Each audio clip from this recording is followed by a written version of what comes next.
Hi, everyone. Thank you for being here tonight. I'm Emily Catabini. I'm the Children's Community Engagement Program Coordinator. Welcome to our summer faculty lecture series. Please remember that you will be returning to this space, Shermer Meeting Hall, tomorrow morning at 8:45 a.m. for orientation. I want to welcome our virtual participants watching tonight, as well as our Board of Trustees and our National Council. Thank you for the support. Tonight we will be hearing from Esteban Cabeza de Baca and Heidi Howard, who are teaching this week in our painting department, and Tanya Crane, who is teaching in our sculpture department. It is my honor to introduce them all here tonight. Before you begin, please silence your phones.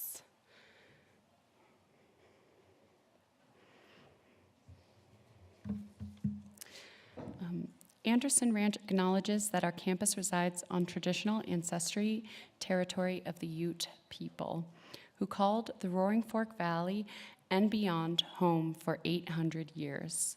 Through our mission to promote a wide range of arts, culture, and voices, we commit to partner with and honor the indigenous ancestors and residents of this sacred land where we learn, work, and create. We will first hear from Esteban and Heidi. Esteban Cabeza de Baca and Heidi Howard have been collaborating for the past 10 years. They were born, raised, and currently live in Queens, New York. Their first monograph, Colors Make Us Do Vibrant Deeds, was published by Phoebe Press. Both of their practices stem from the tradition of painting and delve into humanity's most pressing concerns. Their site-specific installations question conventions of painting, authorship, gender, race, growth, and humanity. Heidi Howard's work stems from the practice of portraiture. Cabeza de Baca was born along the U.S.-Mexican border of San Ysidro, California, and grew up in West Denver, Colorado, in the Chicano community. Cabeza de Baca's work is numerous collections, including Harvard University, MCA San Diego, Parrish Art Museum, Phoenix Art Museum, TIA Collection, and Williams College Museum of Art. Please join me in welcoming Esteban and Heidi.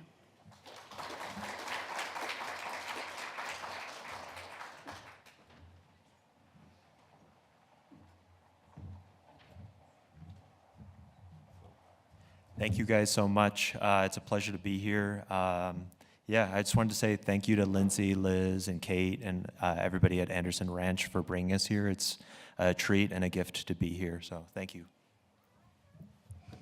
Thank you. We're really excited to talk to you guys today and over the course of this week and to share ideas. I really like collaboration, and so I paint portraits, and this is some images from the first show I ever did, which was just kind of a starter show at this gallery, Con Artist, literally in a grate in New York City. But I was thinking a lot about my body as a young femme person at that time, and like how different images translate. So I was looking at this Eng painting that was at the Frick, and also an image of Kate Moss.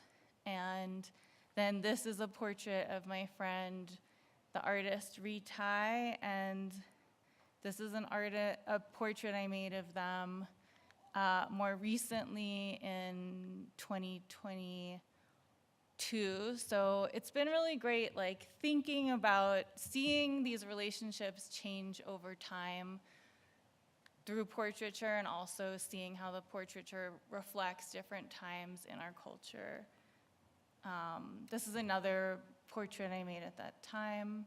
So I was like really thinking about like what these young friends of mine were looking at to sort of think about their conception of themselves.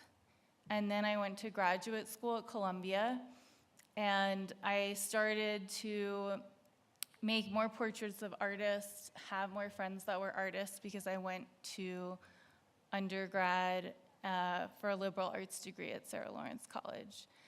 So when I got to graduate school, I have always thought about the portraits of something beyond this normal way that you'd see a figure in space and paint the light bouncing off the figure. I wanted to show something more about the person's thoughts and their personality, and also seeing different artists, I wanted to mirror things that they were thinking about in their work. So this was of my friend Anna Glanz, who was working with images from the film Three Women and also really likes cats. And this is a painting of Anna's. And this is a portrait that I did of my friend Patricia Tribe, who makes these large, kind of abstract paintings, but they're also inspired by a lot of shapes from clothing and observation. And they're made usually in one sitting with a big gesture. So she came to sit for this portrait in person, and I wanted to mimic this way of using big gestures in paint. And this was a portrait of another friend at the time, Laura Miller, who was working a lot with clay and food performance. And this is like a 8-foot high by 9-foot long painting. And I got the oil paint really wet, dragging it across and then peeling off a sticker and then pressing these words into the paint. So I'm really interested in visceral things that happen with the paint and the gesture. And these are 2 portraits I did of the artist Sandra Perry, who was in grad school with me at the time. And their work is a lot about the internet and the Black experience in America. And so they had this website at the time, mothermothermother.org, and they had this image on their Twitter profile. And so I'm always kind of working with the artists around me, combining things I see in their work and my work. These are 2 portraits of the artist Paula Wilson. And I made these in 2019 in Carrizozo, New Mexico, where she has an amazing residency. And she painted, this is her painting in front of her studio, where she painted all over the walls of the building. And this is an example of some work of hers at Smack Mellon. This is a portrait of the artist Josephine Halverson, who's another friend whose work really inspires me. And Josephine paints a lot outside to the scale, with plein air paintings to the scale that things actually are. So this painting of hers on the right side has a tape measure at the bottom that's to scale. And so I wanted to make this kind of small portrait of her face from observation in Cape Cod, where she's from. And this is a portrait I did of the artist Claire Grill, who we've often shared studios together. And during the pandemic, we didn't see each other as much. Esteban and I were teaching collaboratively in Tennessee at a residency that she'd done a couple years before. But we'd just been in touch about a lot of things in the pandemic. As you guys know, we were all communicating with people on video chat a lot. And she shared with me that she'd had a number of miscarriages over the pandemic, also working on the show, which she also shared about in her press release. And she named some of the paintings after the miscarriages. And she makes her paintings by scraping into the canvas, laying the canvas down and then kind of carving into it. And she also lives down the street from my mother's garden. And then she had this beautiful show of really bright, vibrant paintings in that spring of 2021. And I thought it was like a very special moment to kind of try to capture her in the garden with this painting. And this is a recent book that I put out of my work that we're almost sold out of, but I have a couple copies with me. It was just featured in this Dutch magazine. I made it with a designer in the Netherlands. That was another long 3-year collaboration. And this came before. This was my first kind of official large collaboration. It was with my mother, Liz Phillips, who's an interactive sound sculptor. And so she put 22 channels of sound that came through objects along this wall. And I made this large portrait of her while she was playing these sounds from our garden. And this was for the Queens Museum, which is a really important space for us. I grew up in Queens, and I spent a lot of time in this museum, especially in the panorama that's like right where you'd walk back behind that wall. And I just want to make sure we're good on time. This is a performance that took place at the museum with my father, who's a musician, and a dancer who was kind of reacting to all the large marks that I would make going across that wall. So in 10 days, I painted this really gestural 40-foot high by 100-foot long mural at the museum, and then I wanted to further explore that gesture through sound and dance, and also to like activate the space, which had these 22 channels of sound that were recordings from our garden in the spring, summer, and fall. And this is a virtual installation, like a VR video game experience that came out of that piece that was really interesting for my mother because she always does interactive work. And then I'm going to pass this over to Esteban to talk a bit about like his work and how we got into collaborating together. Thank you. Cool. Thank you, guys. So the image you guys are seeing right now is where my mom was born, Tijuana, and then literally on the other side, I was born in San Isidro. But I also like to take this moment in like the presentation to think about a land acknowledgement of where we're at, and that this was the ancestral and still is the ancestral home of the Ute people, and to think how this country has violently torn people from their indigenous homelands. And for me, growing up, visiting family in TJ and coming back and forth was a big visual inspiration for me to think about resilience and community and to fight the flattening and stigmatization of Chicano, Mexicano, and indigenous people along the borderlands.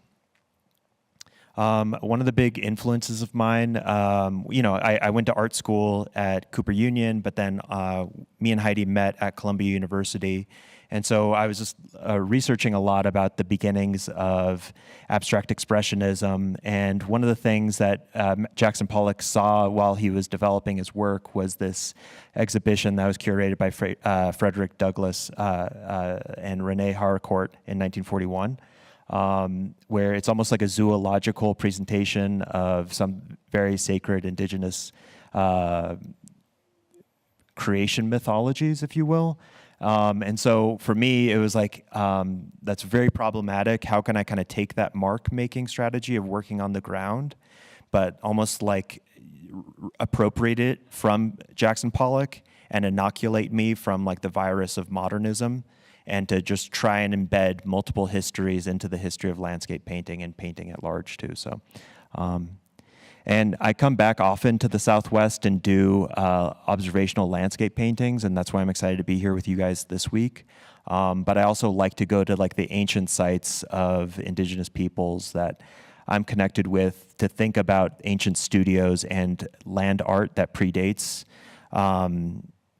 Robert Smithson and all the other white male artists that are, deemed the progenitors of land art, and to think about ancient land art through petroglyphs. So this is what I was doing in grad school, like masking, making outdoor landscapes, but then also thinking about mythologies and spirituality.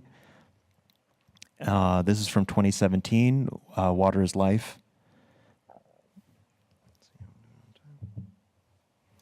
Cool.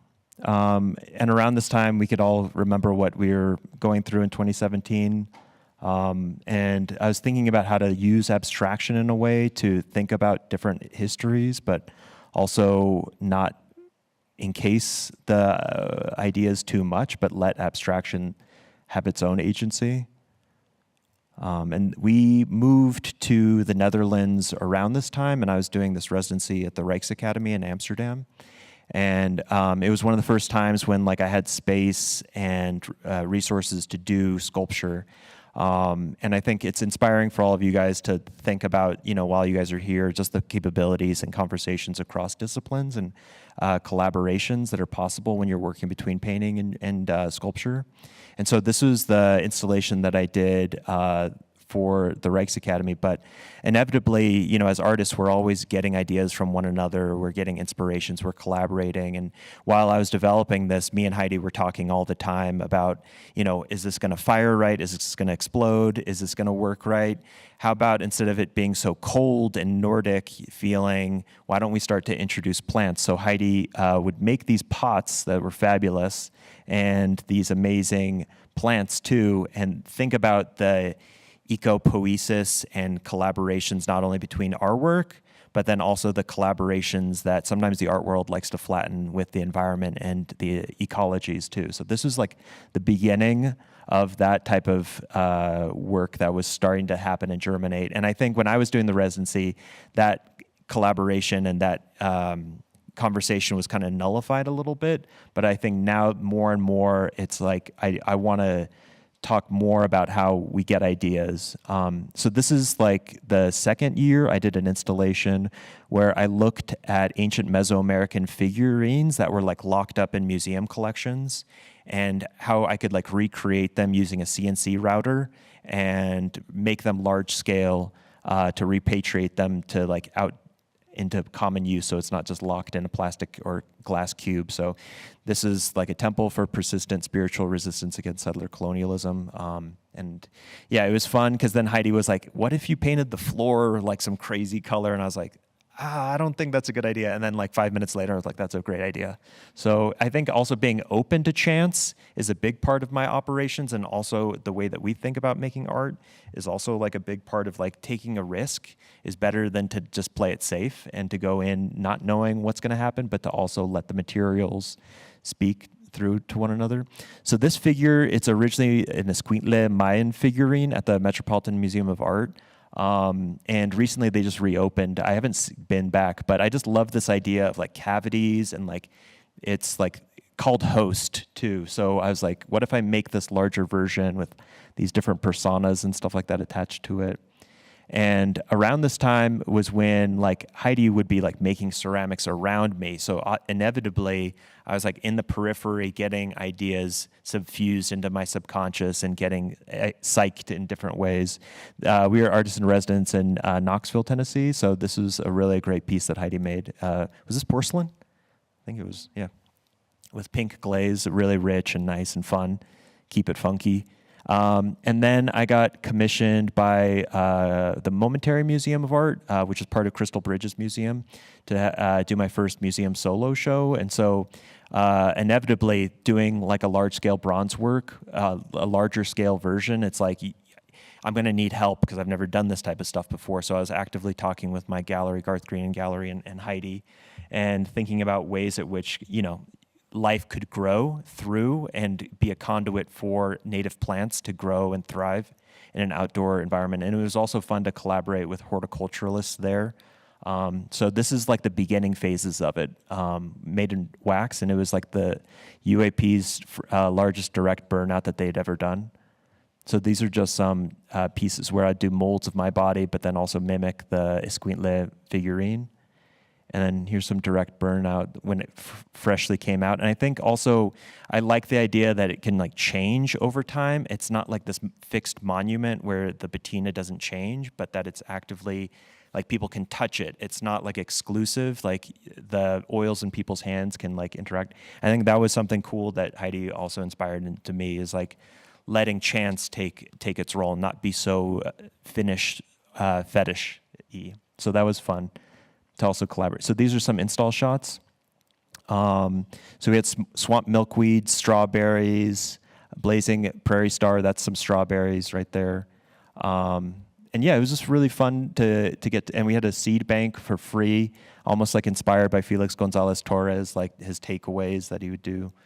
Here's a list of echinacea. We also had. Here's some more install shots of that show. So we'd also do workshops together, which was fun. How are we doing on time? All right. And this is a mural project that we got commissioned by Meta to do in their lobby at Moynihan Plaza.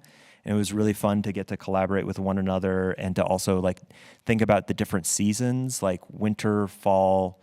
If you have anything you want to say too. But it was just great. It was like really fun to just get buckets and buckets of paint and think about landscape, but also think about how, like, if we just remember how native plants can get reintroduced to a place, that they can, like, nature remembers that. And what was cool, really quick too, whoa, I'm going ahead too quickly, was when we did the host sculpture, there was like really like caterpillar larva would come in and build cocoons inside of the sculpture too. So I don't know, it was just sort of like residue of that helped us think about this. So Yeah, and so I was excited about the idea, and I think both of us were, because we're also both very passionate about the environment and public space, and I was thinking about how to extend the large wall paintings that I did at the Queens Museum. And so this space at Moynihan train station is also the lobby of the Facebook headquarters. And we designed this piece. This is the first half of the piece that was more like in the style of my mural, because we hadn't done a lot of large collaborative paintings together. So we divided it over the four corners of the United States, which aren't all here. And then this is one of my paintings. yes, so the other two paintings here are inspired by, sorry, this is another, sorry, you guys. Okay. So then if you do actually walk through the station, through the middle corridor of the train station, you can see these two paintings that are more in the style of Esteban's work, but I thought it was like a great learning experience, trying to like even though I had seen his work for many years and we'd shared a studio for many years, like actually painting through Esteban's process of like, also this painting holds 3 paintings in it, so we were thinking about the clock in Penn Station and the passage of time and what was also in New York State before colonization. And to think about like a more hopeful future possibly too, that's post-colonial. Yeah, so, and then this is a project we did the next year. Like the curator, Gabriel de Guzman, had worked with Esteban in the past, and there's a great residency at Wave Hill, which is this amazing garden space, and I encourage you all to apply. And I had interviewed for the residency 3 times, but it never seemed like the right opportunity for the kind of painting I wanted to do, because I really wanted to do plein air painting outside there, and the residencies in the winter.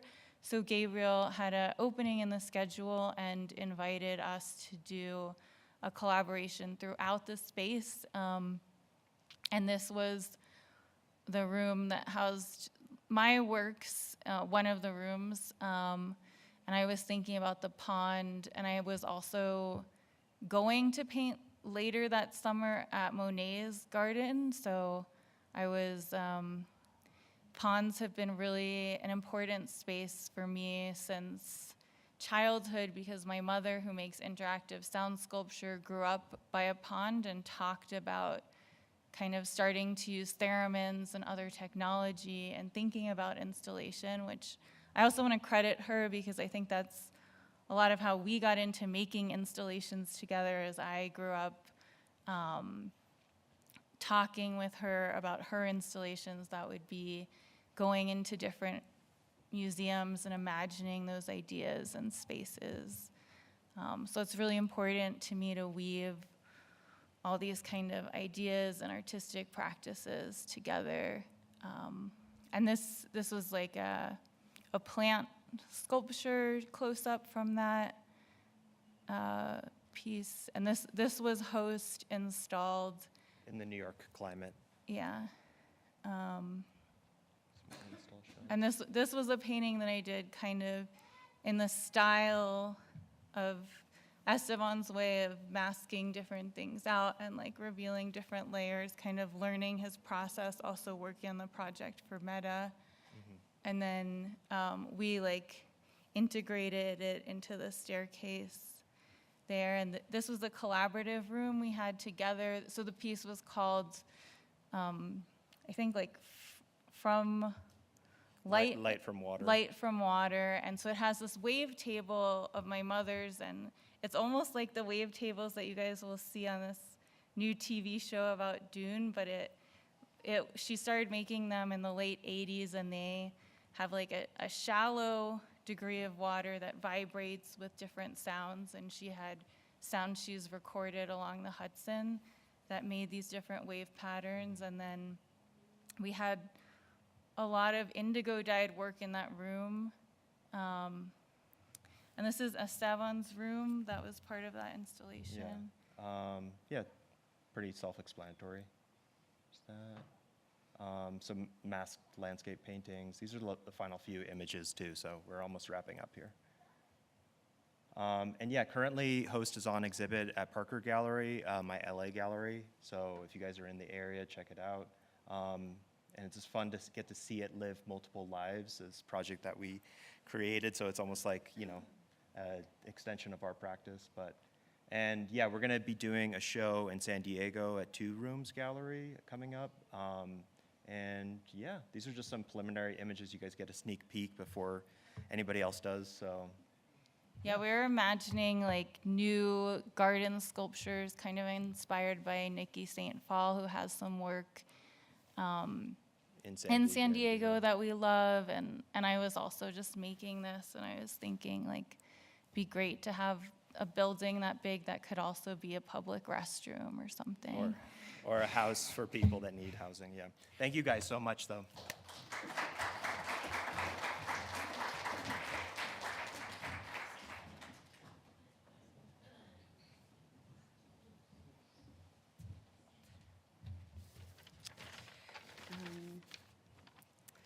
I was married at White Hill. Right in the space you showed. Yeah. Next we'll hear from Tanya Crane. Tanya is a multidisciplinary artist working mainly in the context of jewelry and sculpture for the body. She is an assistant professor in 3D foundations, jewelry, and sculpture at Long Beach City College. Craft has become a bridge between her artistic practice and her dedication to serving communities through education and active involvement. She was the 2024 winner of the United States Artistic Fellowship, and her work is in the collections of prestigious museums across the country. Please join me in welcoming Tanya Crane.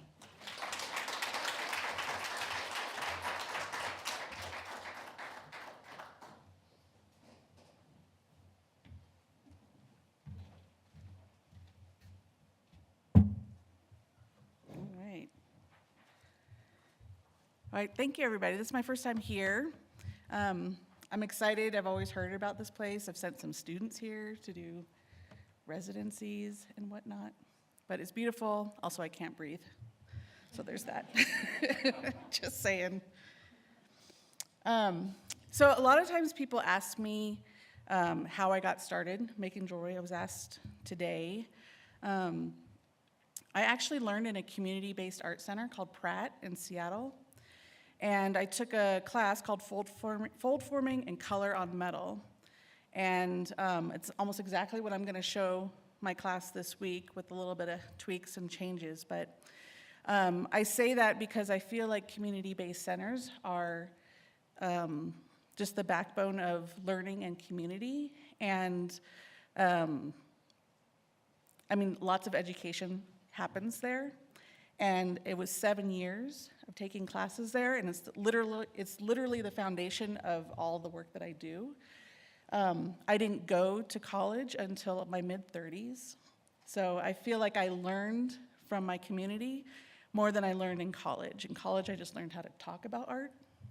And then the community really taught me how to make art and like be about art. So I'm giving back. My work is a collaboration. It's a collaboration between like my visual landscape, but also my personal landscape, my home, my upbringing. All those things make their way into my work. And I don't pick one over the other or start somewhere and then move from there. It's very organic, the way that it happens. When I was putting together these slides, images from where I've been are the things that I compare the work to.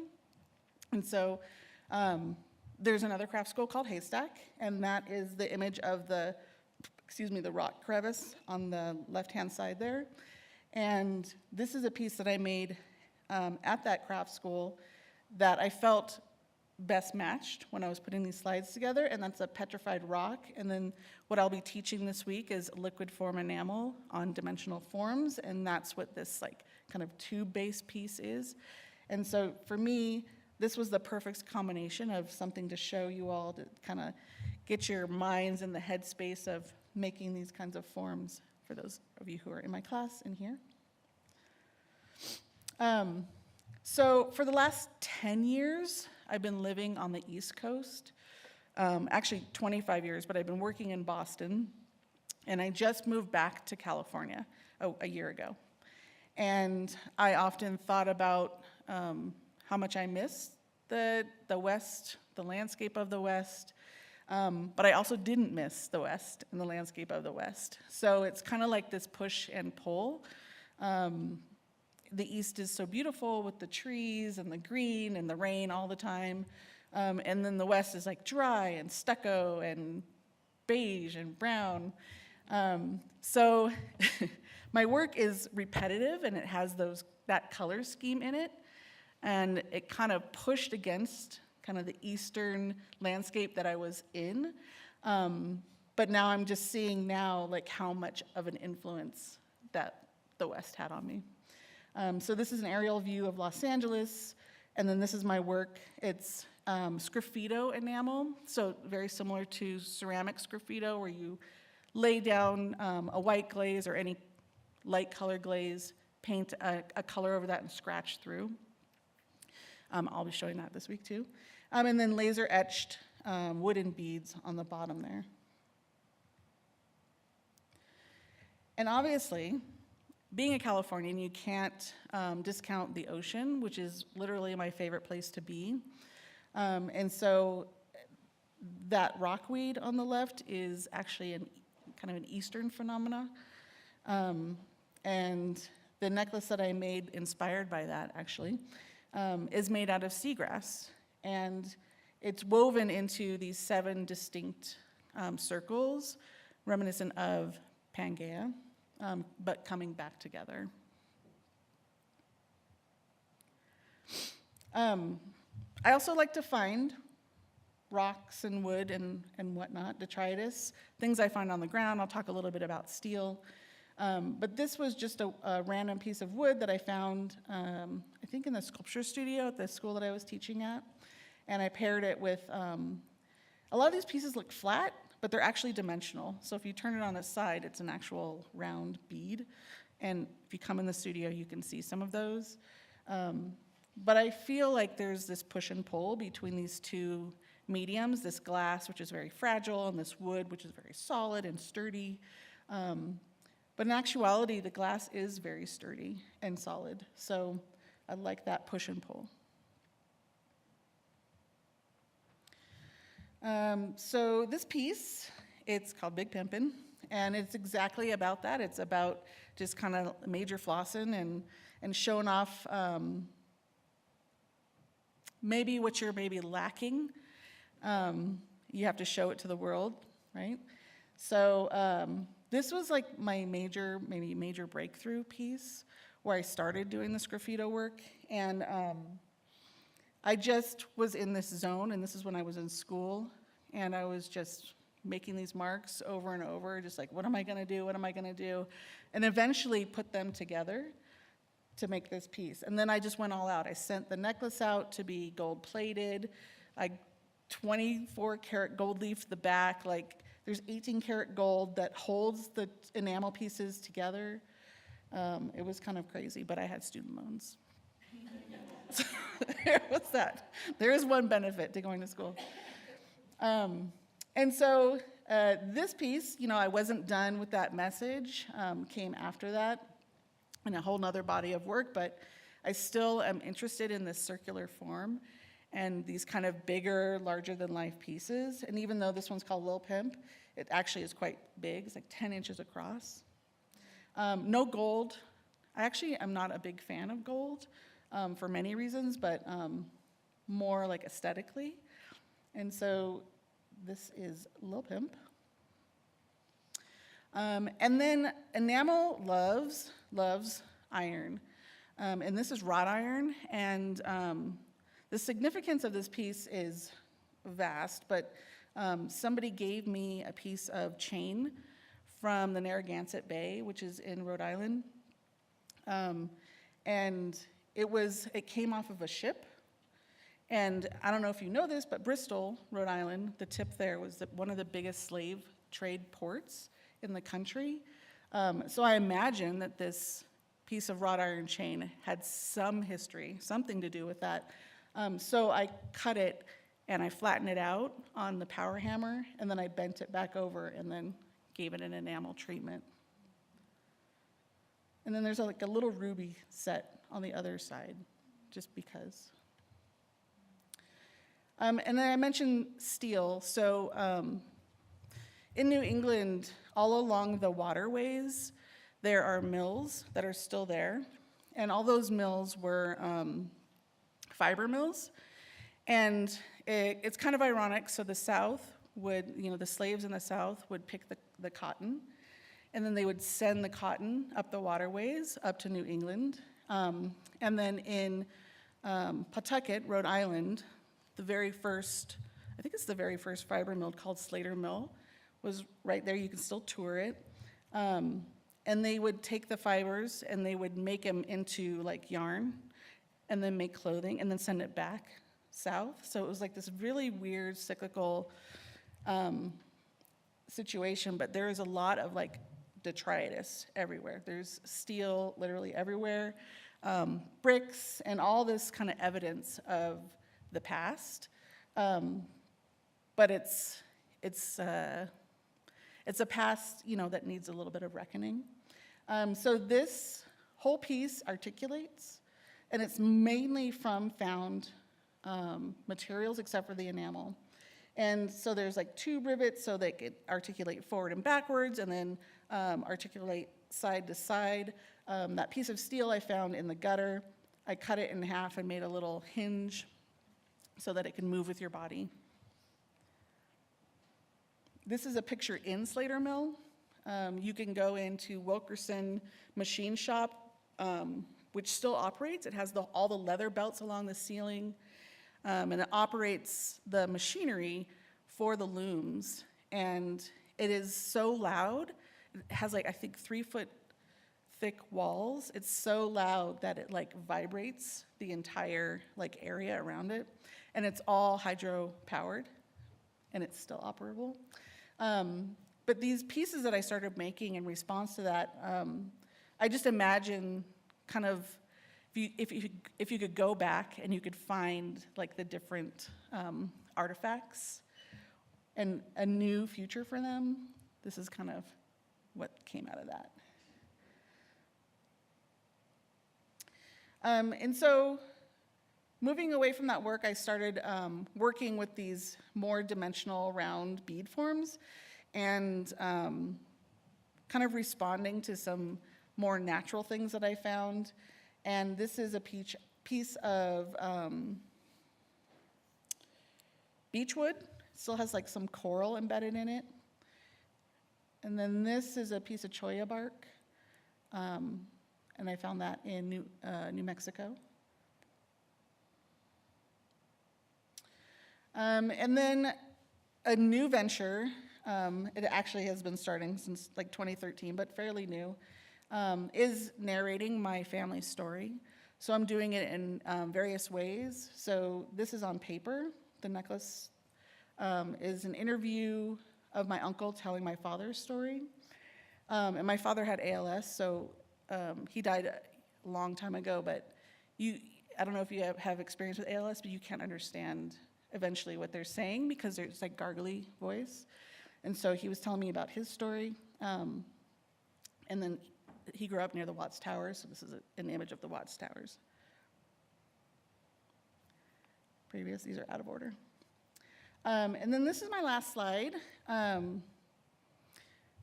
I could do, I have so many versions of this slideshow, but I thought this is pretty a poignant message about like the importance of your voice. And so this series was during COVID, the 19th Amendment 100-year anniversary happened, and that was women's right to vote. But not all women could vote, like Black women could not vote.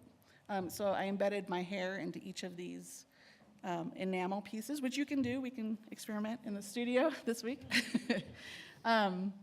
And so I made 19 of them. And so 19 different people took photos of themselves wearing the brooch.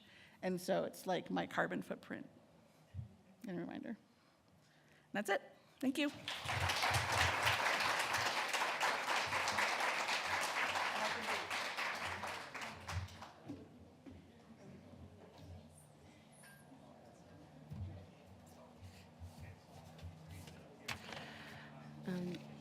Now we will open the floor for questions.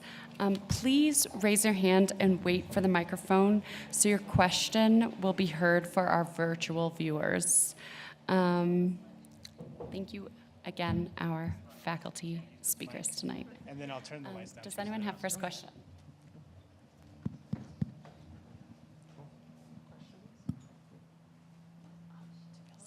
Yeah. Okay. Thank you guys so much. I have a question for, I guess, you two as a pair, and then Tanya as well. Let's see. So for Tanya, your combination of industrial and organic materials feel incredibly intentional. I was wondering if you could speak on how you negotiate the material contrast in your designs. I think about form. So whatever the form is, I kind of respond to it. So on my bench, it's okay. On my bench, there's I make little still lifes, and I kind of move things around as they look good to me. I'm making like little compositions, but also contrast in material. So I'm obviously I make work in enamel, so it's fun to make hard and soft imagery, rough and smooth and soft and not soft. Okay, thank you. And then just one more question for you guys. I was wondering if you could both speak on your relationship within the act of painting itself, wondering if it's resistance or meditative or something completely else.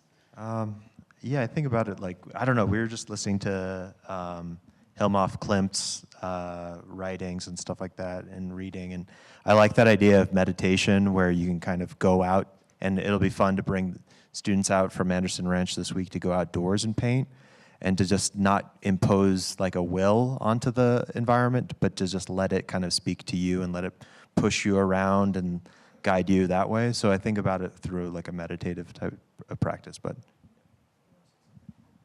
I guess, is this working? Yeah, no? Well, okay. Anyway, I'm curious about why you asked that question, like what you were looking for in the act of painting to... I'm so sorry. Our listeners who are virtual can't hear unless you have a microphone. Thank you, Emily. I guess just like looking over both of your paintings separately visually, I'm like I'm seeing like both sides or opposite sides of a spectrum, but also like meeting in the middle. And I was just wondering if it would have been opposite answers. You know, that's kind of where I was coming from. And okay.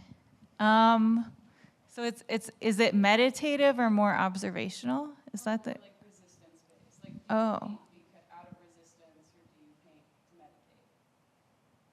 So I guess it's more like, is painting an act of peace or an act of rebellion? I guess I think of it more as an act of rebellion. Is that what you were seeing when in the different? Okay. That's interesting. I didn't think of it that way, but that's probably true. So, thank you. Do I have any further questions?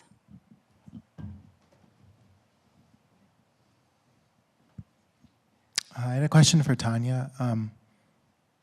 When you're like, how do you think about the wearability of your work? Like, is that important in its presentation? Sometimes I think about the wearability, most times I don't. I think it's more fun for me to work sculpturally than it is to think about whether or not it's like acceptable in size. I guess initially when I first started learning how to make jewelry, I was making jewelry-sized jewelry. And then I found that limiting and kind of boring. And so I started making more sculptural pieces. And I guess kind of stupidly, I don't plan a lot of them. And so if I did, I'd be thinking about like, oh, I should have drilled a hole here. Or how am I going to set that and make it something that's wearable? So I often have to respond to that too. So I set up a lot of challenges for myself in that way. May Have I I learned ask- my lesson? Absolutely not. May I ask how heavy Big Pimpin' was? It's not super heavy. Most of my settings are with wire. And so the whole back, I think you saw the back of it, is just like a wire rim that goes around like the 3-inch discs. I would say it's maybe 2 pounds, maybe 1.5 pounds. Any more questions? Hello? I guess that's kind of heavy I for jewelry. I don't know. I have a question because I heard everyone on the stage right now talk about place and thinking about the land usage before how we use it today. I heard Tanya talking about Rhode Island, and I heard Heidi and Esteban talking about Native peoples. Do you think your time with this week in this place is going to influence your teaching at all? And if so, how? I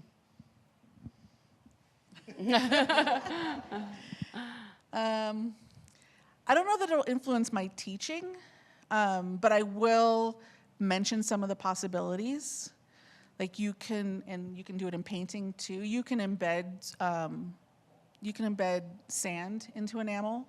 I mean, enamel essentially is sand. It's glass. It's silica. So I've done that. Like I collected sand from Ghost Ranch in New Mexico, and it's like this vibrant orange against my black and white sgraffito. It's a very gorgeous contrast. Folks can embed their hair, but you can also do feathers. Maybe we'll find some like feathers. So you just take something out of the kiln and you lay those materials on, and that carbon footprint like embeds itself. So in that way, yes. Yeah. Yeah, I think like I've realized over time that everywhere I go influences my work and my teaching and my way of thinking about everything. And I am very excited about, this specific space. I think like residency spaces that are dedicated to people having new ideas and being in a specific place, or that's always like a very special experience, and it's important for us as artists to really take time to be away and be in community and think together. I think too, like for me, I grew up in Denver, and like going to art school there was really definitive for me of just thinking about the relationship to clay, but also paint. And thanks. I think also like being here is such a gift, and I just want to share that time with all of you guys, but then to also come up from like West Denver, which is very predominant like Latino, Chicano community, and to come here, it's like, it's also nice to talk about the different histories of Colorado and how different alliances within communities have been ever present especially since the 1960s. So for me, I think just having conversations through landscape painting can just be starting through aesthetics and just what's beautiful, but then going more through the layers of the earth that's here and just responding to it and letting it possess you in a way. So.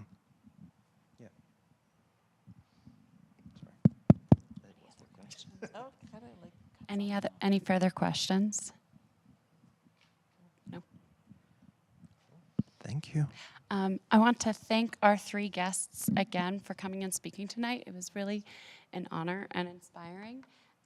And we look forward to seeing you all the rest of the week. Such a cool presentation.